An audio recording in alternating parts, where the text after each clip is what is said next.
Excel, let's make it real. Sean has just had an internal transfer to a department that heavily relies on Excel.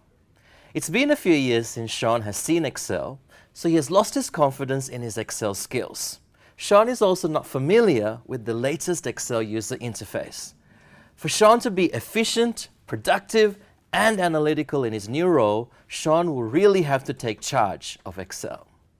Sean really wants to make a good impression on his manager, so he has been going through Excel manuals and videos all night, and he is now completely overwhelmed.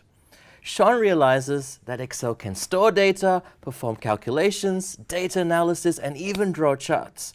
He needs a quick and efficient way that empowers him with the essentials of Excel so that he can take charge.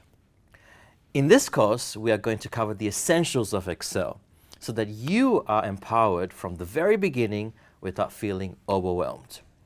Week by week, these essentials will give you the confidence to use Excel to increase your efficiency, productivity, and analytics in your workplace.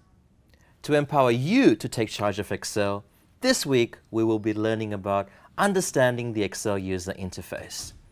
Then we will go through the essentials of Excel terminology so you know what the various sections of the Excel screen are called.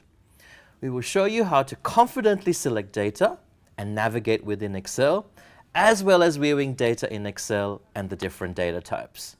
You will then take charge by entering data as well as editing and deleting data. We will then end the week with a really great efficiency tool, the fill handle.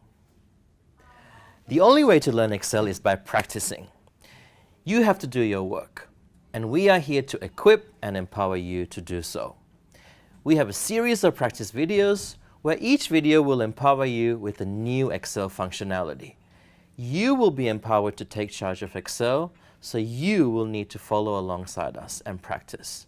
Download the Excel workbook and work with us and your peers step by step. Once you have done that, take a break, reset, recharge, and practice these skills again, because practice makes permanent. Let's break down this week's Excel functionalities for you by sitting down with Nikki and seeing how we can really help Sean and how we can really help you.